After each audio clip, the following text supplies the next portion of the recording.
I am. I am. I am. I am. I am. I am. I am. I am. I am. I am. I am. I am Black History. We are Black History.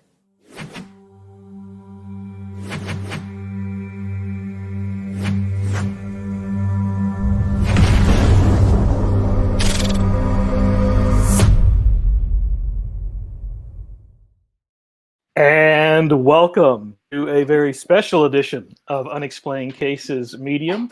We're going to be having a unique celebration of Black history, and this is the first of 3 segments. We'll have a couple more here in the next 2 Saturdays, but you've got Rick Garner, and you've got, of course, Maryam the Medium. Hey, Maryam, how are you today?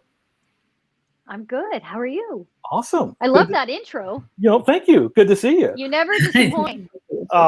I appreciate that immensely. But we have 2 new faces that are joining us, and one of those we'll get to see a couple more times, as I just mentioned, since we'll have three versions of this special edition. Terri Jude Davis, welcome to the program. Thank you. Thank you so much for doing this. That open was amazing. That felt wonderful. Well, thank you. So this is awesome to be able to get to know you through this. But last but not least, we'll also have a chance to get to know Mr. Ron Woodson. Welcome to the program, Ron. Thank you very much. Thank you for having me. Oh, for sure. So February, Black History Month. Monday is another chance to be able to celebrate Dr. Martin Luther King Jr.'s birthday. That you could say that's how this is tying into all of that. But in actuality, this conversation's been going on a little bit. Maryam, basically, I guess we started chatting about this, so probably you should be able to share where this idea came from before we really get rolling with the show today. Yeah. Well, chatting, so it was really a late night phone call where I was like, you know what? What's going on here? So what was interesting is, so for those of you that are new, because I know we might have some of Ron and Terry's friends watching that don't watch Unexplained Cases all the time, but every Sunday night we do a remote viewing of a haunted location. And those locations that are picked are always haunted, right? They know, everyone kind of knows it's in the history books, right? And so the more we've been doing this show for the last how many months now, we come across a lot of entities and energies that were slave owners. Slave owners are, I have no words for the level of, those are probably the most consistent energies that I would compare to demonic. And that would consistently put me in some sort of position to make my mom text and go, "Don't go in there." And then there was, and then we started reaching out, not on purpose, but going to these locations, and we had a lot of energies that were slaves, obviously. But I noticed that it wasn't the forefront of the conversation. It was like the first time I came across them, I was like, oh, where have you guys been? Why are we always talking about, the military dudes and the army guys and what history says, right?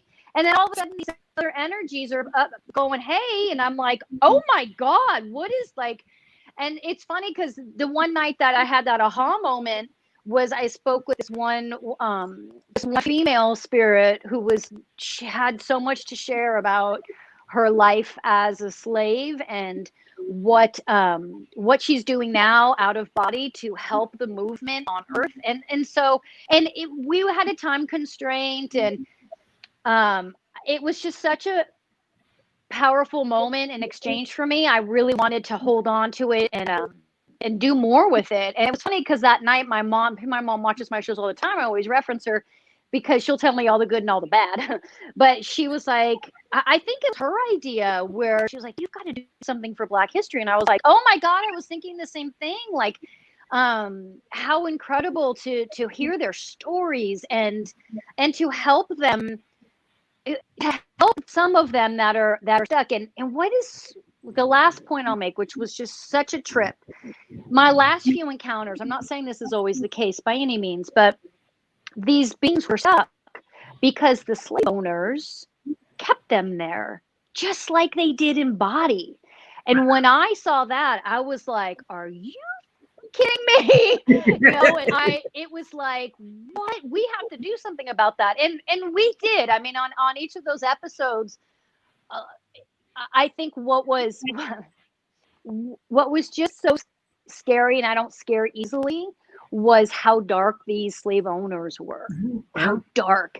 And they said the same, which I'm not saying I'm surprised by it. I'm saying it was their power, their demonic power in the afterlife, of me having to like gather all these other, beings. And I'm like, I'm going in. Are you coming?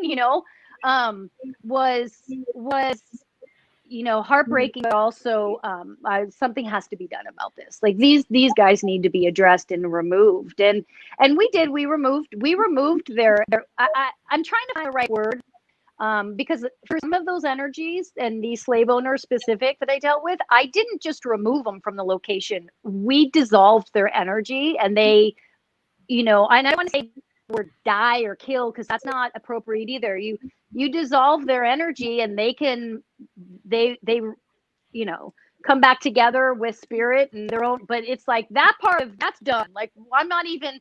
No one's letting that continue on. Like it's been stuck like this.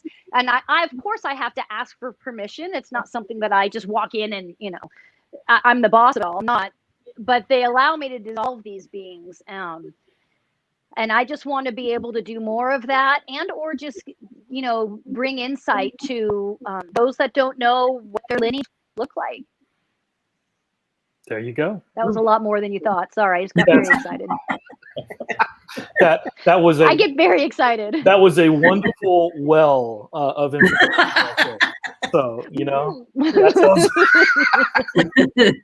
That's awesome. Well, so what we'll do now basically is Maryam and I are going to step into the green room there basically, and turn the floor over to you, Terri and Ron, and we're excited to to learn a little bit about each of you and see what's going on in your circles.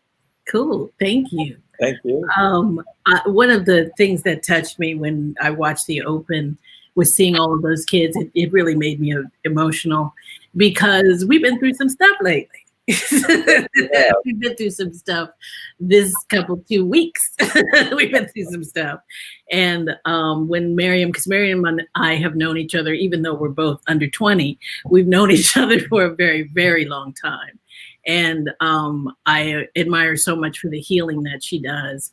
And that's why I really wanted to do this with her, because I think it's important that our stories are told, and more than just, because every year I do posts about the obvious historical Black figures that everyone knows. Right. And what I realized is you and I are both children of icons in their own world. Right. In their own industries. And I forget about telling the stories of people that are in my life. I have people that are in my life that are making changes in their industry and doing a lot of amazing work. And I'm very proud to say that you are one of them. And I wanted to be able to, all 3 of the episodes that we're doing are people that have been in my life that don't need any fanfare. They do it because it's what they love. They're passionate about it, but we all have had a journey. We all have had quite the journey. And it's important to me to keep reminding people that now that you've kind of seen the level of hate that is in our country, you realize what it takes for any one of us to accomplish anything, for any one of us to find opportunity. I always say that, one of the things that my mom always taught me, being an ad exec and being in corporate America in the 60s and doing the things that she did, I really came into the industry thinking that she accomplished that stuff. I'm good. I can just follow right behind her. I'm good. I got this. And it couldn't have been a bigger misconception. And I've gone through all of the things that she went through in another time, which is a very saddening thing. But what I feel today is that I'm able to do this program because one of my friends who is not Black came to me and was very passionate about representation and showing who I am, showing who my friends are. And that in itself is a difference. Right. And we're looking at a female Black vice president in a few days. Yeah. And we are looking at so many things that have promise. Stacey Abrams, I mean, it's just showing the human spirit and what can be done when you make it about. One of my favorite sayings of Maryam's is faith isn't believing, faith is knowing. And all of these things have been accomplished by that, resolve that there is a knowing. And I know that one of the things that I've always wondered about is that I've been producing and directing home decor, home design for many years. And even in 2021, I have to say that there's probably you and two other designers that I know that are truly recognized in the industry. And let me do a little bit of bragging first. Ron has been named one of the top 20 Black designers in America. He has drawn his inspiration from his travels with more than 30 countries to date. Well, that's kind of old, Terri. What? That's old. Oh my God. It's more than 60 countries now. Of course it is, Ron. Yeah. And I've been to Santa Monica Beach. Right. He, along with his business partner, Jamie Rummerfield, who I adore, co-founded Saving Iconic Architecture, and also the firm Woodson Rummerfield, which is a very amazing luxe designer firm. And I wanted to talk a little bit about, I have a lot of questions for you, but one that I forgot to write down was Jamie is a Latina. And well, she's Latina and Italian. Wow. Yeah. She's ridiculously gorgeous. And obviously white, and her grandparents, her family on her mother's side, they've homesteaded here in California. Yeah, that's right. I forgot about that. Yes. I forgot about that. So and my got a lot going on. She got a lot going on. And one of my first questions is, being that and being in the luxe design industry, what was it like when you guys first launched this firm? What was it like to go out after clients that were of that tax bracket, we'll say? And what did it take for you guys to establish that trust in the community? Well, I'll give you the short story on how Jamie and I met and where our design firm started and where it is today. So we didn't know one another. This was 20 years ago. Yes, because we've been in business together 18 years. Wow. And her and I had mutual friends and vendor contacts, colleagues that knew us individually, but we didn't know one another. So, clearly that was before Google. I couldn't Google her, and Jamie Rummerfield was. She was Jamie Lorella at the time. But she heard my name, I heard her name, right. And I finally said, enough of this. I got to meet Jamie. And I had a dinner party and had her and her husband over. And we started talking business right out the gates. And it was very synergistic that what all of our mutual friends and contacts thought about both of us was exactly of us coming together. Jamie had her own design firm and I had mine prior to this. I think I had mine almost 4 years, something like that. And I think she had as well. And so she had built a great clientele, and I had started to build a really good clientele as well. So when we merged our firms, I mean, we wanted to do the same things. We love vintage furniture. We love classic architecture. We, and at this point, we finish one another's sentences. It's almost scary. We have this. We can just look at one another and we know what the other one's thinking. We don't have to verbalize anything. Right. But we set out to do high-end, opulent design, and because that was who we are. That's right. What we're about. So we opened a showroom. We had a showroom on La Cienega for 6 years, and from that, we thought, oh, we're going to get all these fabulous clients, coming in and out of our doors on, right. Tony, La Cienega. And that didn't happen. The majority of our clients were other designers. Right. And that sort of put our name out there. Even before some of the notable projects that we did. Right. We're known for having this fantastic showroom, and we were designers, and so our work got really showcased from that. Right. And then it just grew and grew and grew, and Jamie and I knew what kind of client we wanted. Right. And I had to chuckle when you were talking about faith, because we relied on faith, and that is what came to us. And so from that, I mean, we have a huge celebrity roster from that. And but going back a little bit, the way my career started, that really blossomed, was through one of our mutual friends, Eric Mathis, who asked me to do a designer's challenge on HGTV, and they liked me so much, I ended up doing a half a dozen of those shows. I know, I love it. And I started getting clients from it.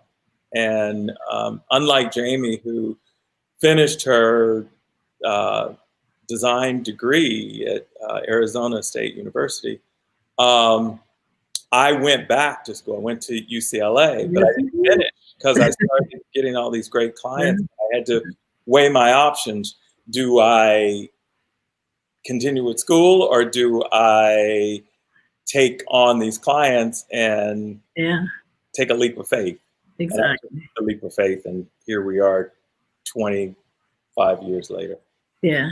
And it's interesting you say that, because that happened to me too. Same school, same situation. That, as much as I adored, and I adore that school, everybody that knows me knows how much I love UCLA, but I really wanted to do the work. I just was like, I'm going to New York, I'm going back home, and I'm going to do this thing. And it was a nightmare. The difference was, it was a little bit of a nightmare, because that was a while ago, and the timing wasn't there. I feel like now, for me personally, I'm finding my stride and understanding my roots again, which, remembering who another mutual friend of ours, Timothy Snell, who's a celebrity stylist and designer, said to his sister once, "Do you know whose daughter you are?" And I remember being in a really bad situation on one of the shows I was working on. And that popped into my head. I was like, I'm Shirley Riley Davis's daughter. I'm someone's daughter who beat the odds and did great things and was a good person. So it doesn't matter what anybody else thinks of me. This is who I am. And I think that's really what the spirit is right now for a lot of Black people, is seeing that we have to get back to that true idea that we overcame slavery. We have made strides. We have Oprahs and Shondas and you know what I mean, and Rons, and we have all of these people that are doing things against what is supposed to be. And that is truly the spirit of, I think, what Black history needs to be. That this is what happened under these circumstances. You can do this. you need to carry this on. You need to represent strength and pride and being uniquely who you are. There is no one way to be Black. There are so many different versions of one race, and we get lumped into this is what Blackness is, and it is. You can't even categorize it. It's so many different colorful shades and just different degrees of amazing, you know. Yeah. And I had that same, I feel that same way, because I had two parents who, Elgar and Buddy Woodson, who pushed me. Yeah, I believed. I always knew I could do whatever I wanted to do, whatever I set my mind to. So there was never a point in my life where I thought there's a wall there that I can't that you can't get over.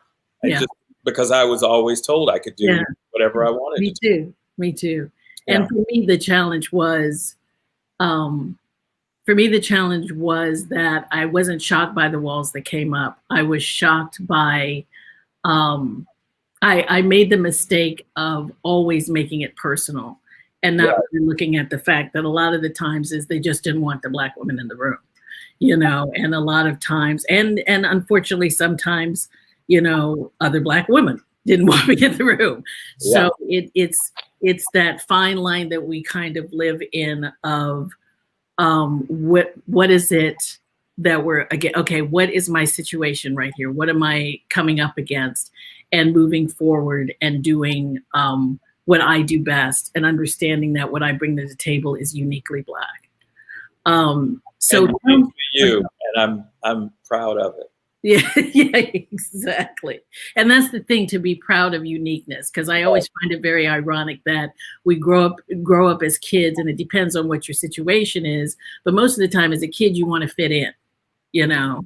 And so you spend a lot of your young adulthood trying to discover who you are uniquely, and then find your way, you know, from there. And I want to know, what was your first big project like? What was that first big, okay, we're doing this. This is so cool. So my first big project on my own before Jamie and I merged was a really big client in San Francisco, in the Bay Area, and really large house, great clients. And I didn't have the staff that I have now. I had to do everything on my own. You know, I had to do accounting at night, and you know, all my own drawings. I had to specify everything. And one of the, I don't even want to call it a challenge. I think it was a learning curve, was just how many deliverables go into a project. And this is what I think a lot of people don't understand. This is one of the things that I have a problem with about a lot of these design shows, that, you know, where they think you can do a whole home for $5,000 and make it fabulous. That is not true. Unrealistic. That does not happen. But you know, even a smaller project, there are hundreds and thousands of deliverables that you have to all keep straight, and you have to, and it's deadline driven. And you have to stick with the deadlines.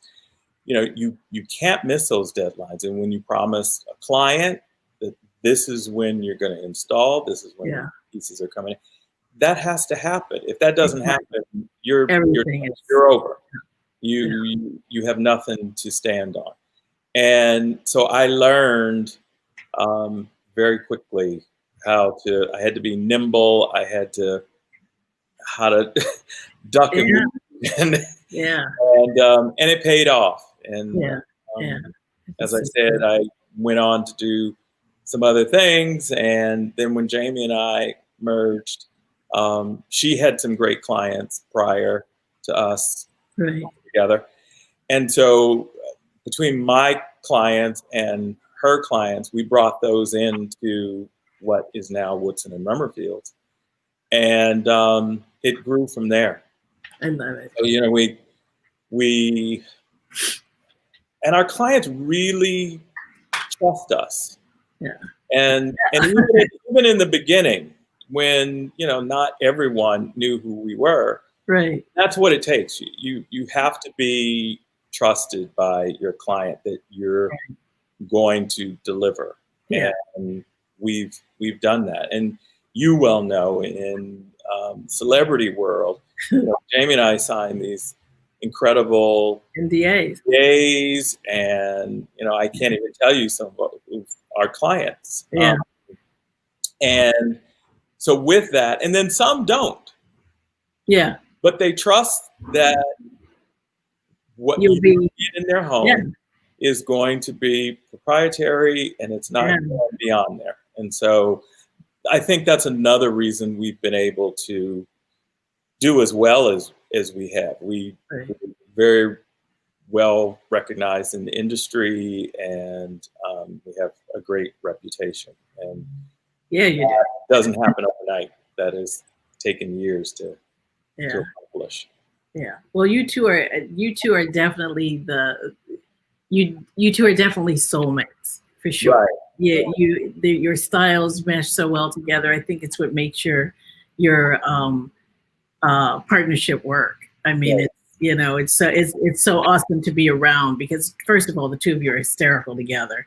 But I always tease you about the book, the coffee table book that you two have, that literally when I got it, I sat down with my snack and beverage and just turned to every page and just fell in love with your work. And that's why your clients trust you, because you two you walk the talk, you live that lifestyle. Right.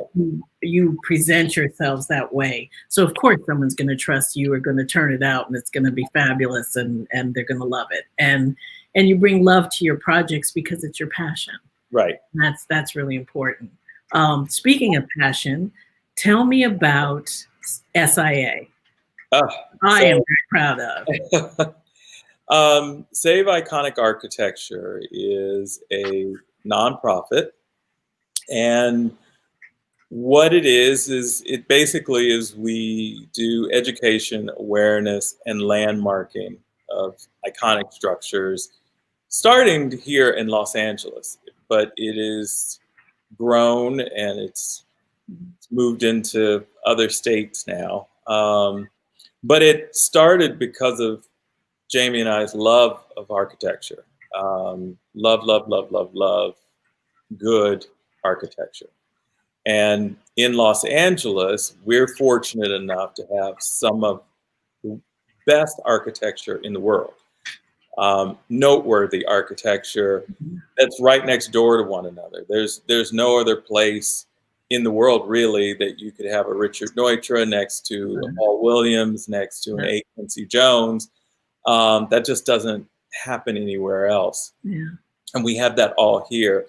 And what we were finding was, over the years, these overzealous developers and wannabe developers were just tearing these homes down to build cheap McMansions that will never be of the quality that the ones they tore down. Yeah. Yeah. So we were fortunate also to be in this rarefied air of interior design that we got to visit these homes. We got to work on a lot of these homes. Yeah. And sort of the straw that broke the camel's back was a potential client. Yeah, I remember that. She had, it was the old Jim Backus estate, Mr. Howell on Gilligan's Island.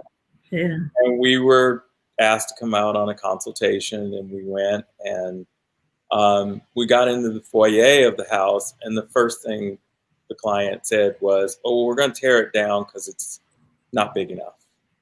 And Jamie and I both were like, "What?" We were vocal about it. We were like, "Why'd you buy this house if it wasn't big enough?" And I mean, the grounds were just incredible. The house was fabulous. The house was only, I think it was like 3,500 square feet. And it was in Bel Air. So, that's not a huge house in Bel Air, but it was appointed just perfectly. Right. And they were already starting to ruin the house. And Jamie and I knew that, number one, they weren't going to be the clients for us. No. And two, we walked out of there, we got in the car, and we said, God, somebody's got to do something.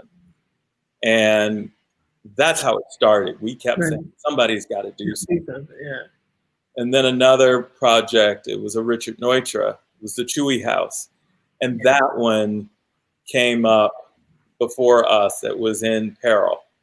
And we really, at that point, we said, no, this is it. And that was really the start of SIA. And that was almost 5 years ago now. Yeah, it's been 5 years. I can't believe it's here. That is the perfect segue. What is the location / place that you want Maryam to investigate? Well, this person, we're going to Paul Williams, his personal home. That's where Maryam is going to go. I've studied the house. I've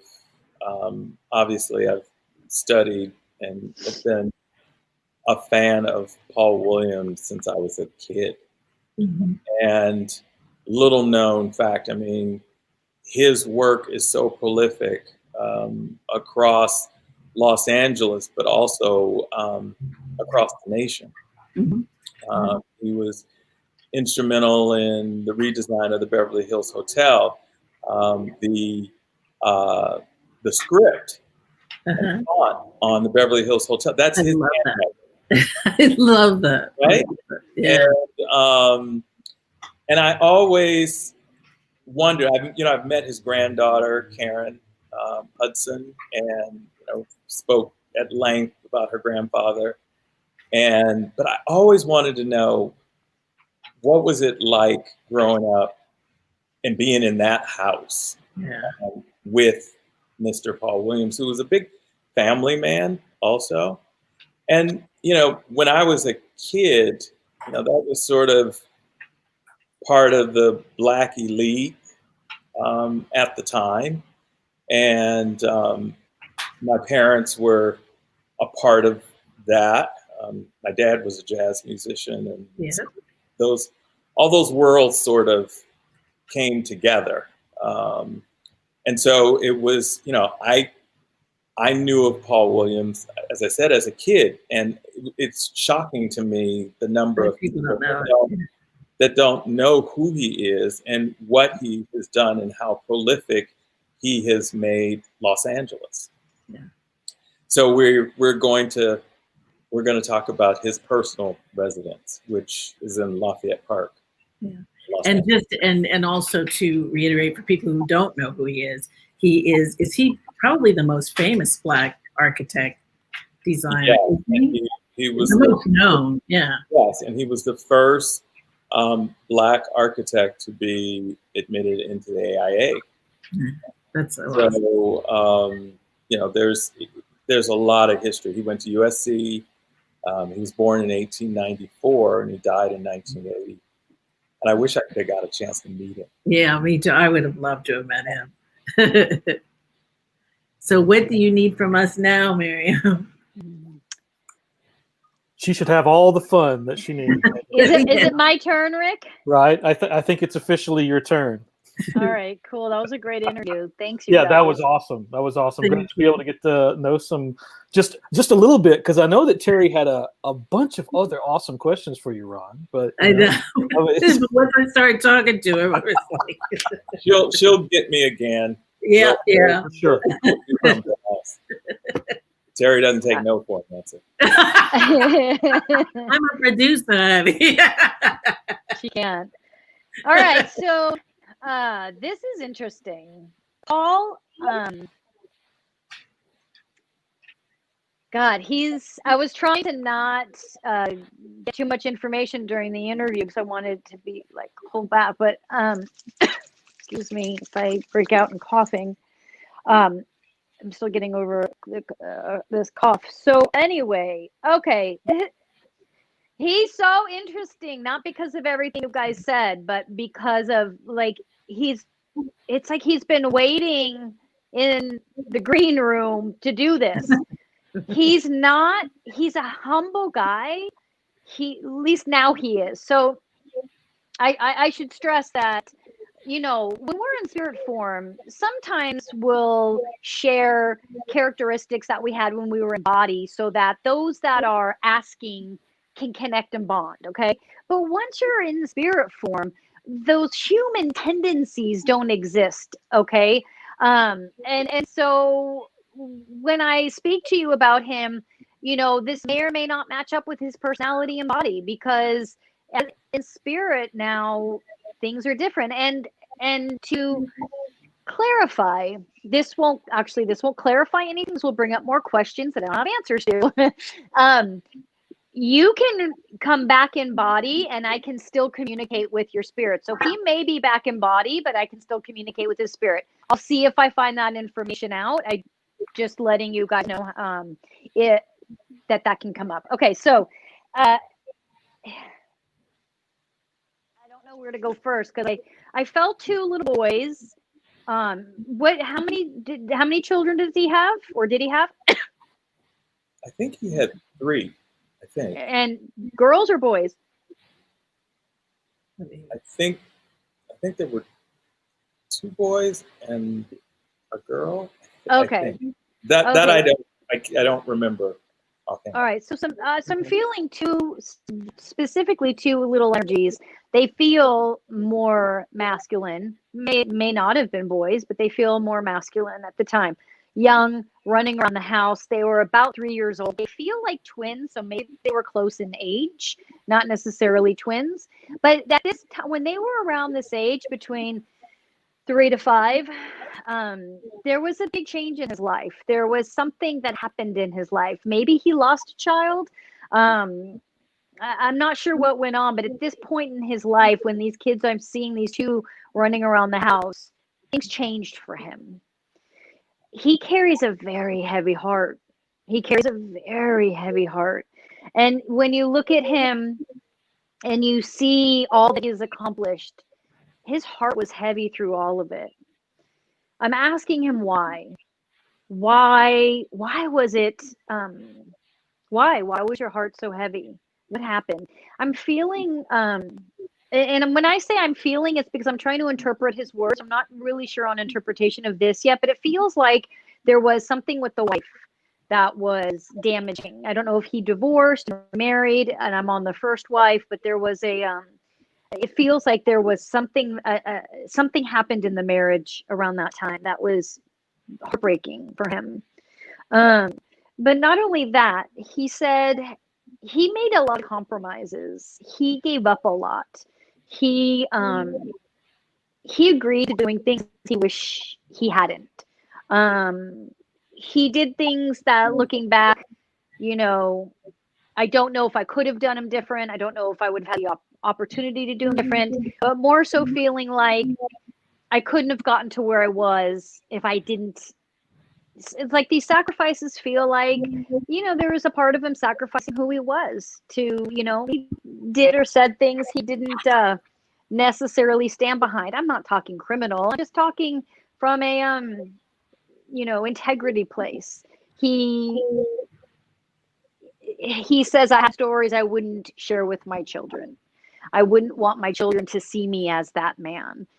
Did some of it get me to where I am? Yeah. But I wish I hadn't. I wish I didn't have to go down that road. Ron, he's addressing you directly. He's hang on, there's so much information coming through. What is it that you want to? I know we need to go back and revisit the heaviness. I understand there's more to it than that. I get that. But what is it that you've been wanting to you've been like reaching out to Ron this whole time? What is it? What is it for Ron that you want to share? This house. this house, he says, was it symbolized something more to him. It was, he said, it's like it breathed life to me. This house had something that I couldn't put my finger on, but I felt like it was a part of me. I felt like it was, how do I want to say, like where I came from, it was me. It was me. It just embodied me. And he says, okay, getting to a piece of it here. He says the foundation you've created, he said, just warms my heart, because the amount of destruction, and he says the amount of destruction with a lot of homes that I saw in my time.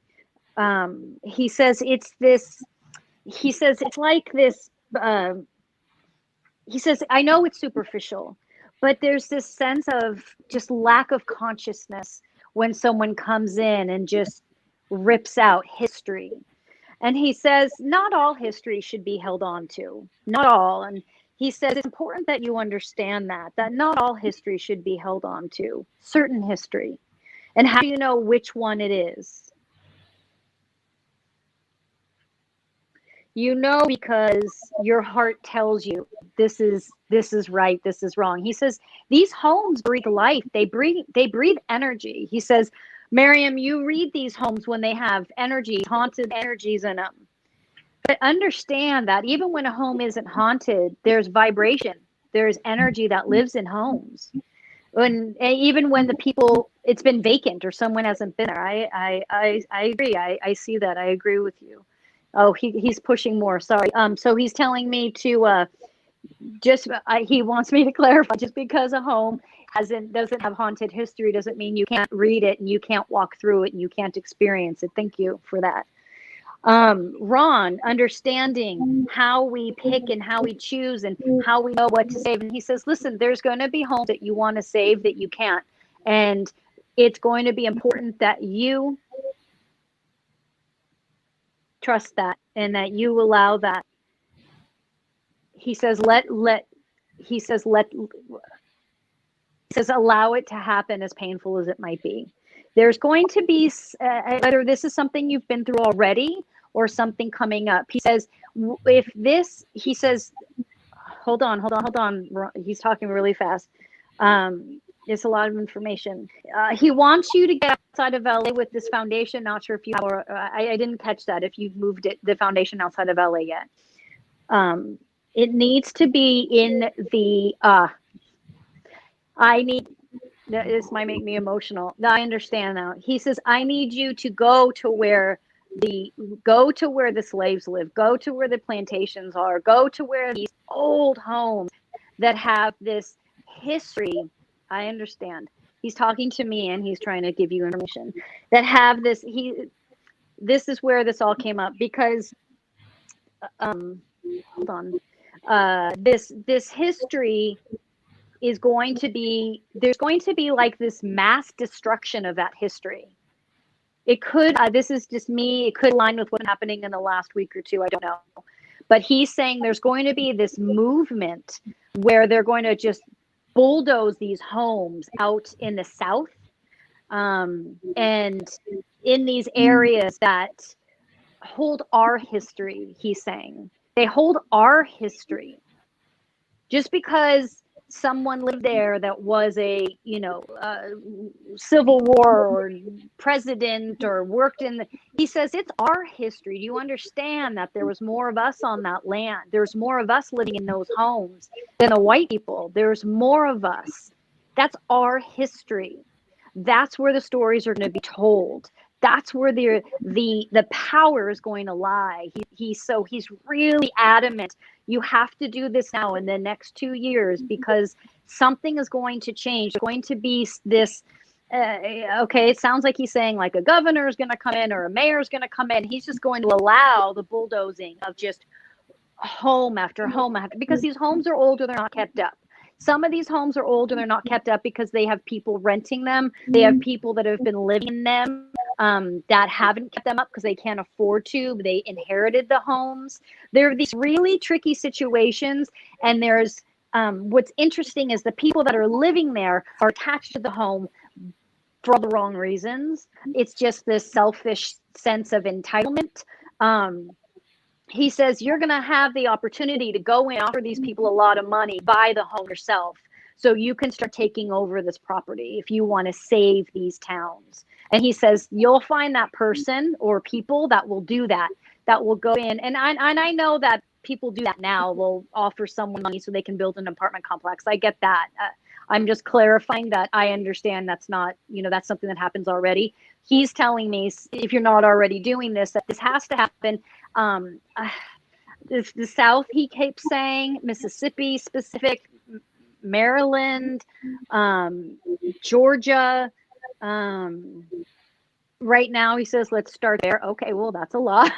And we're going to, he says so Ron, you'll be working with him. He'll be working with you. We're going to find the money, because the money's there, and we're going to buy up all these homes and we're going to save them.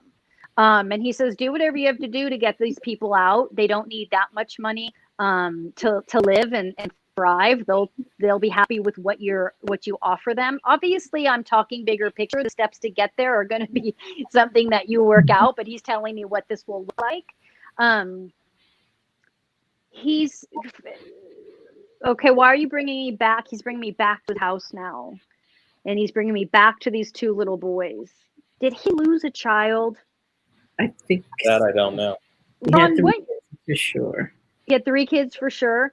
Yeah. Ron, if you're not comfortable telling me this, you don't have to. But I swear to God, I'm feeling like you were somehow his child, and I guess it could overlap with the year you were born. I want to ask what year you were born, but I'm feeling he keeps showing me these 2 little boys running around, and I swear I feel like it's you. One of them's you. No, not me. Well, that's what you think, but somehow you were there. That's why I'm saying maybe he lost a child, but you were there somehow. You were his. Is that the heavy heart? Did you lose a child? I'm getting that's right now. That's the overwhelming sense is that he lost a child, and that child was you. Yeah, he did. He did lose a child, Paul. He lost his son, Paul. Yeah. Okay. Well, there we go. Do we want to sit that for a minute? That was pretty profound for me. All right. So we clarified that. So Ron, you can refer to Paul's dad. What question? Any questions you have with this? Again, I think you answered some of them about a lot of what my thought and feeling was about, and things I wanted to know was what it was like during the time that he came up and was,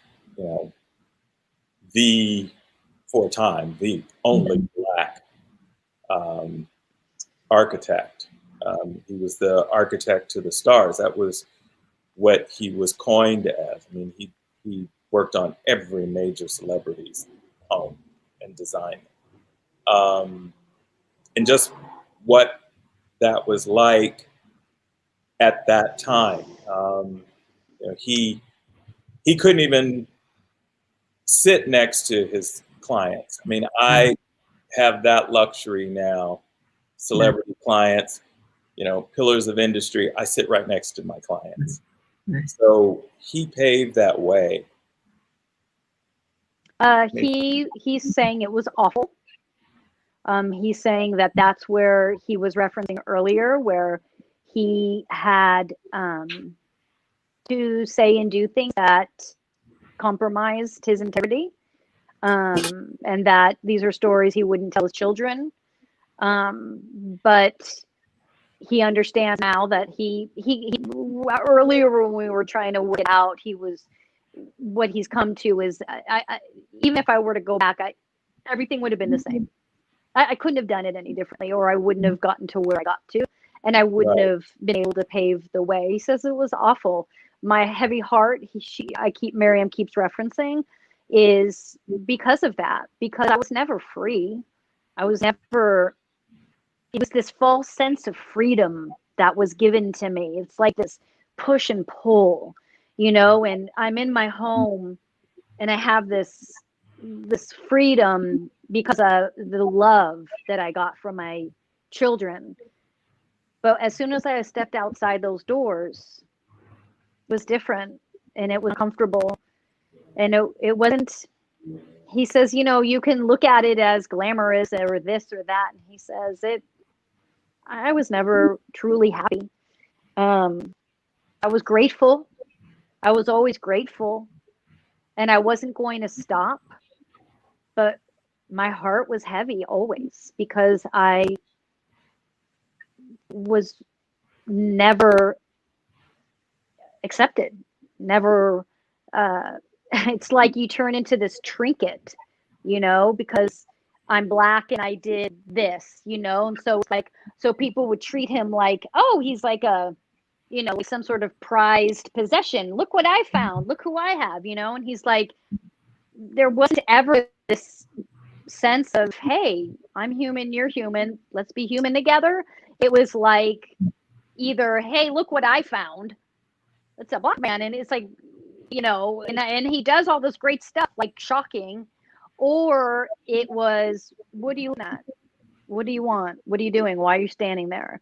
So he says, how do you trust? How do you love? How do you enjoy that existence? You don't. I didn't. But I had no choice, meaning I wasn't going to lay down and not be who I was. I wasn't going to stop. But that was uncomfortable. That was just uncomfortable. I wish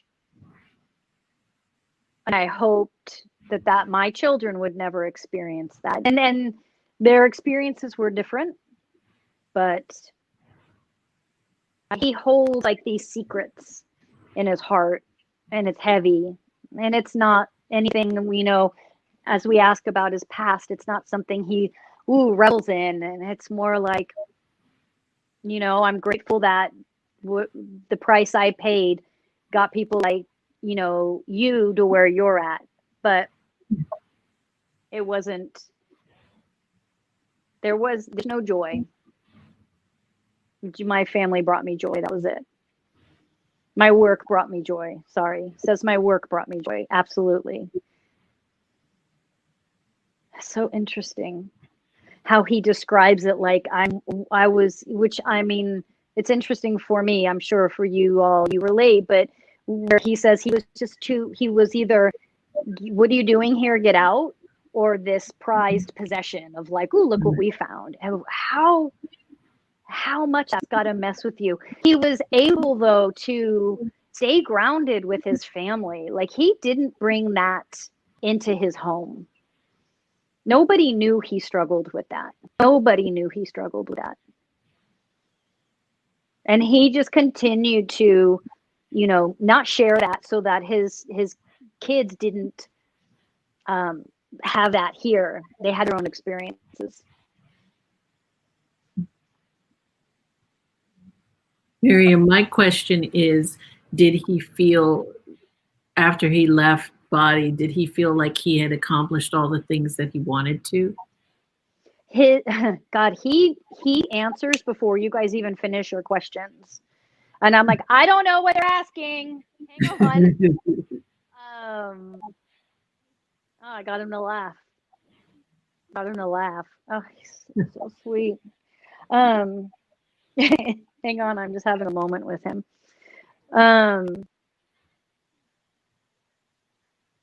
Okay. Ask me the question again, even though I know his answer, because I forgot. Did he, by the time he left body, did he feel like he had accomplished all that he wanted to? No, and my accomplishments No, because you want to see. I'll tell you. Okay, this is him speaking, not me. I'll tell you what a Black man can tap into. That is the understanding of how unimportant the physical body and materialism is. And he says that's how it was for me.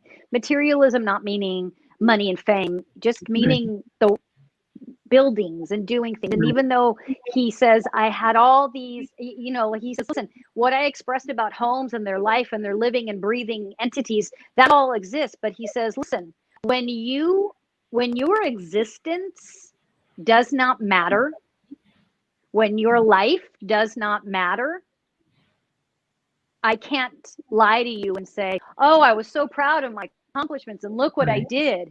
He said, every day you wonder, every day. And so I say to you, when you live with that daily, nothing matters but those children in front of you, that wife in front of you. He said, no one will ever understand that like a Black man will understand that.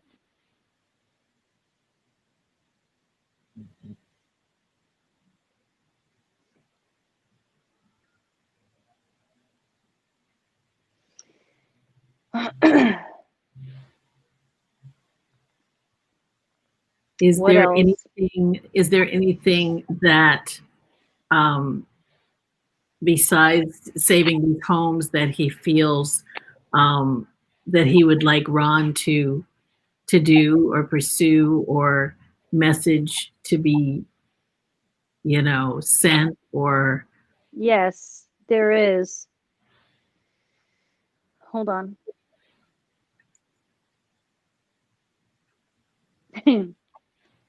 Hold on.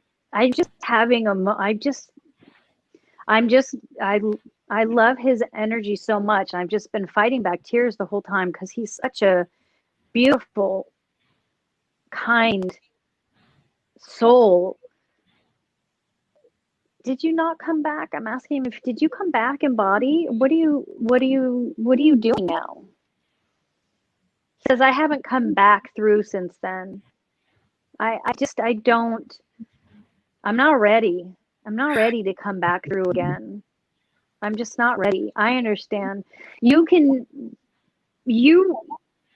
have so much work you're doing from where you're at. Like, I feel that, like, there's so much going on that you're doing. Like, what is this work that you do? I help. I definitely am assisting. I work with archangels. I'm in school, and I'm helping. That's all I can say right now. Okay, fair enough. Okay, so to answer, yes. I've been wanting. This is why I keep showing you the vision. This is him speaking. This is why I keep showing you the vision of the young boys. This is why I was pushing for Ron to understand that he was my boy. Okay, you want to sit with that for a minute. I understand.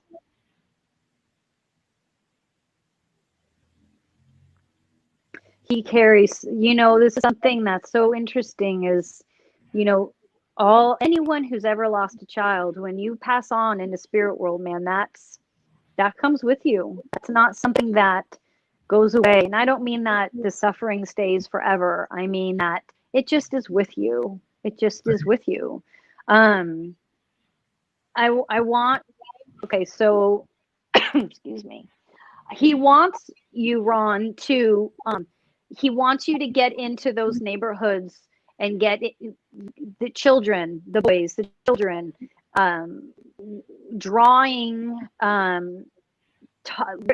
architect, yes, but art, drawing. I want you to get to those that can't access you. Get to those that can't access you.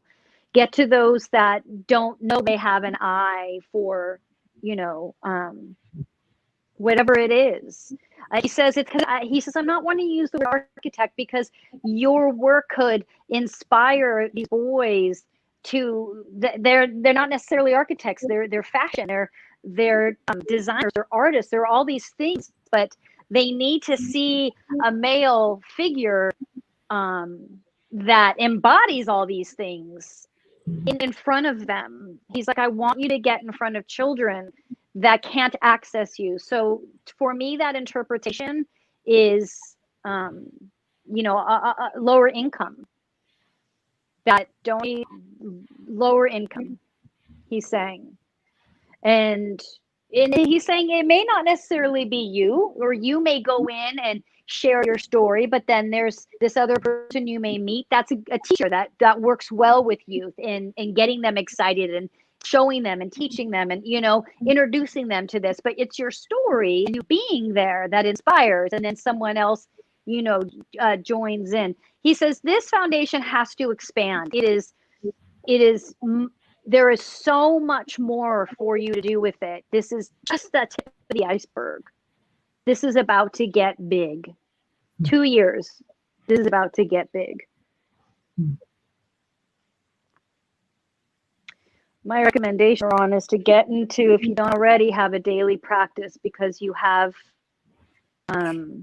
someone now who is been watching and will continue to watch over you. He's not going anywhere. He's here to help. He's here to give you the guidance and the information that you need to keep to reach this 2-year goal of what he's talking about. Anything else? Anything else, Ron? I don't know that yeah. that did it. Yeah, she's pretty hardcore. Yeah.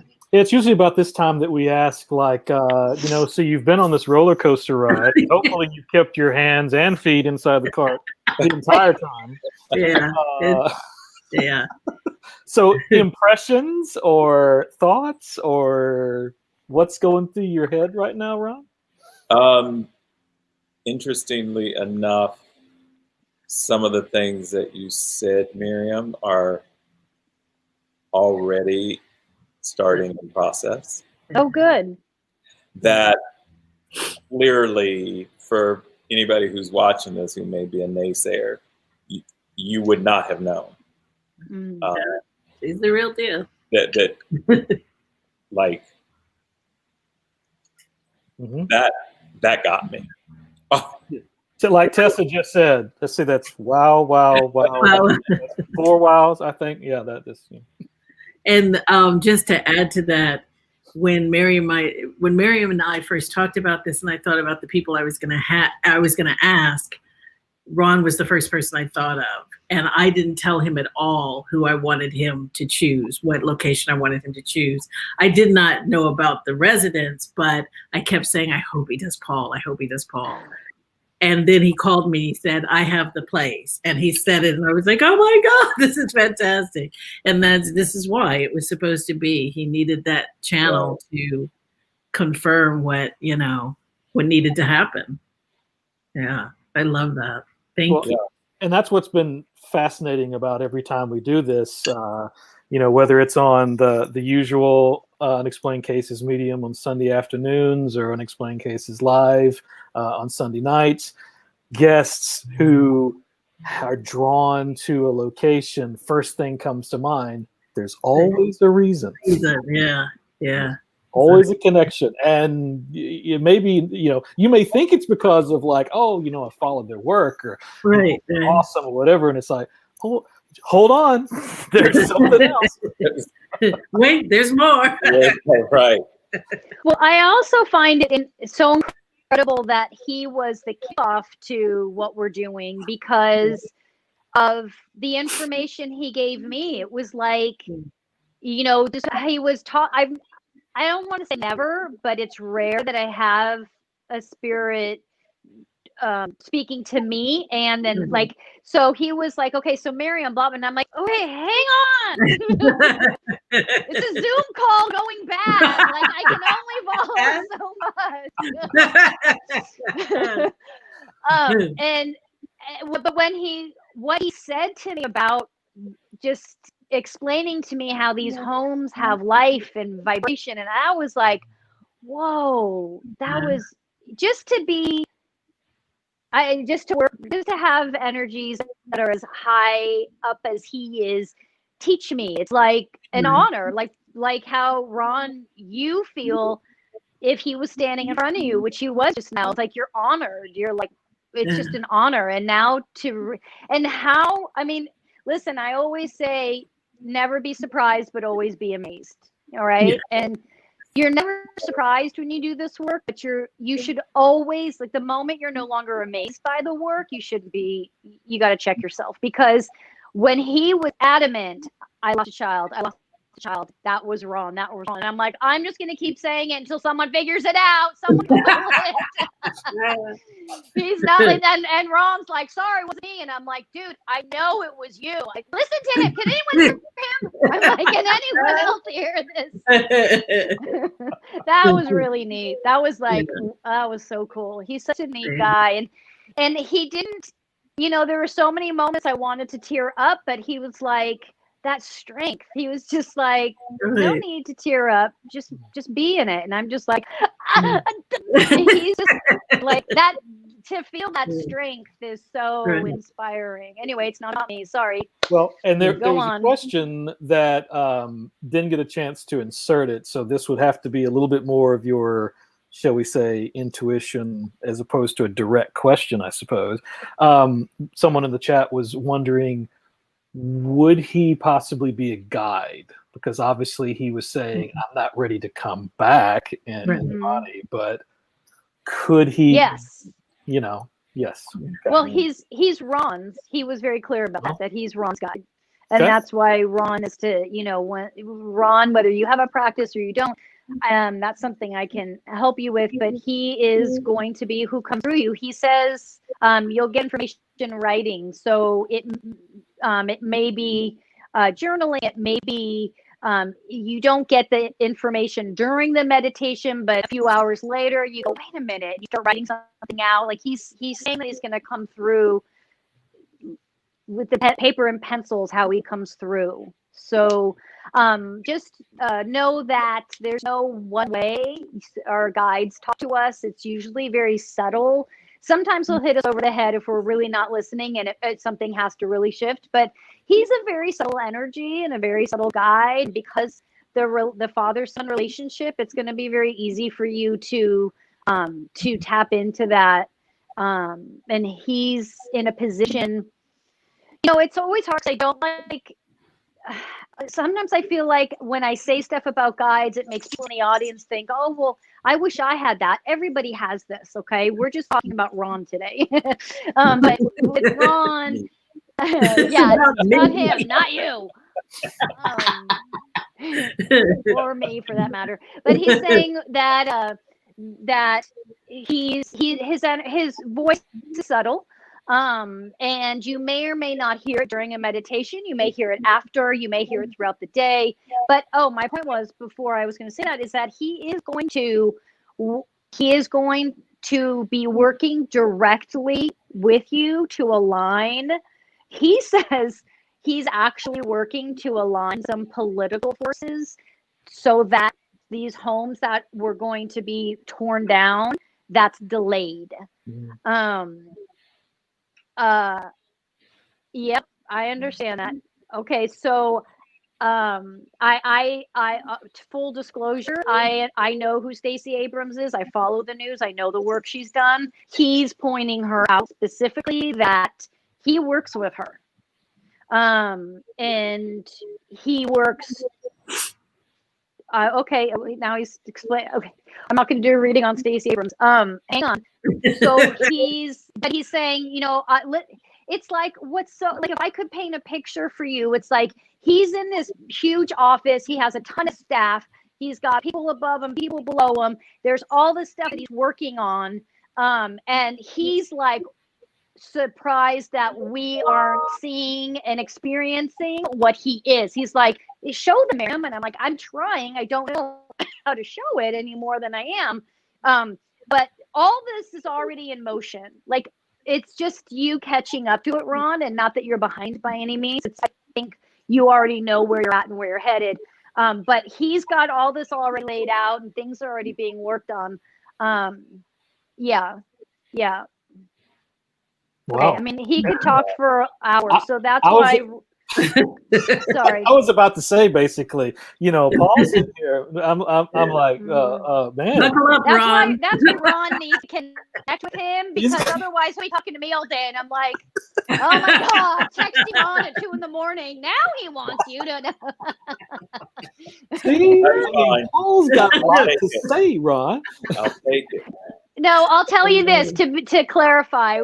Someone at his level would not utilize someone like me like that. He would require you, Ron, to learn to hear him.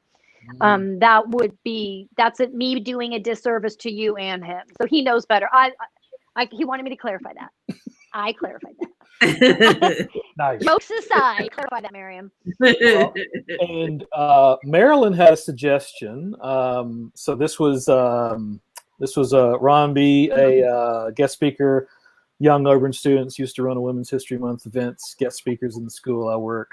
Suggest you contact local school districts to present Black History Month to expand on the legacy of Williams' work. So I don't know if that's something you... That would be awesome. I definitely would. That would be awesome. Yeah. I definitely would. Yeah. So yeah, we've had a lot of interesting, in the chats there. Basically, folks have this has been referred to as a deep show. Amazing. I mean, we've had a lot of good comments there, basically. So, and this has been an awesome show. So it's been fabulous. Thank you so much. Get to know Ron, get to know Paul, get to know Terri. It's been awesome. Thank you very much. Of the hundreds of homes that Paul Williams designed, the really good ones, there's about 45 of them left. Wow. We're trying to get legislation to get all of those landmarked. Yeah, absolutely. Across the board. Yeah. Oh, great. Because I truly believe in what you said, that these homes have energy. Yeah. And I feel it when I'm in these houses. I don't quite know what it is, but there is an energy. And the last one that I was in, and it got torn down, unfortunately, was the Ava Gabor estate in Holmby Hills. And we were guided to go to that house several months before it was torn down for an estate sale. And at that very moment, we said, okay, we got to set out to landmark this house. And we started the process. And again, an overzealous developer tore it down illegally because there were we had a stay. Wow.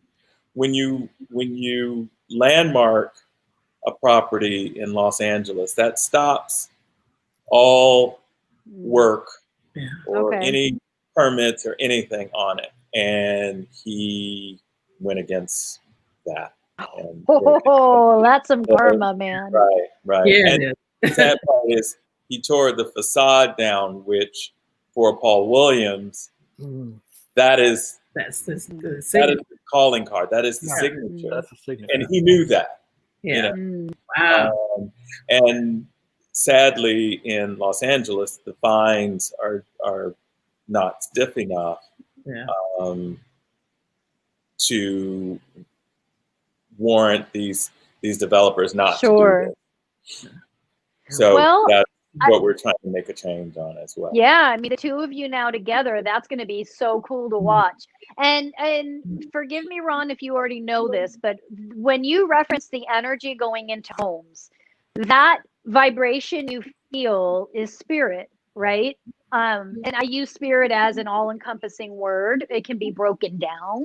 But I tell you that so that when your dad's information starts coming through, you'll recognize, in a sense, because it's that subtle, I can't explain it, I just know it. that'll start to come through. And listen, he's still talking. He's saying, don't try to determine what's me and what's not me. You know, he says, just connect and know that I'm here, and it'll be fluid. Don't get stuck on, was that me? Was that him? Doesn't matter. It's us. We're working together, whether you like it or not. So that, which we know you like it, but he's like, listen, it's done. So just, yeah, it has to be done. Mic drop. Yeah, exactly. Exactly. Thank you so much. So this has been awesome, and so this is our first of three. So Terri, who do we have next Saturday? Who are we going to next Saturday is I know him as Chip. His name is Robin Aiden Williams, and he is from a family of Black history. His dad was a Tuskegee Airman. His mom was the first Black Rose Parade Queen. I mean, he is an educator. He's lived all over the world. He speaks so many different languages. We went to college together, and he never ceases to amaze me. He's just a brilliant man, and he has a really interesting location that we're going to go see. So I'm super excited. Super excited. And I think we're doing a little bit later of a time, so we'll stay tuned. We'll let you guys know what time. I mean, he's got that Ron's was a pretty that's a tough show to follow, but we always seem to top ourselves. So right? I mean, I don't know. We got a challenge right here. Paul has dropped a challenge. No pressure at all. No pressure at all. Oh my God! Thank you so much. Thank you, everybody. You know, it was a blast. Thanks everybody for joining us. Ron, thank you so much. Terri, thank you for having me. This is great. Thank you for bringing this to me. Yes, thank you. Thank awesome. you. Everybody have a great day. Bye, guys.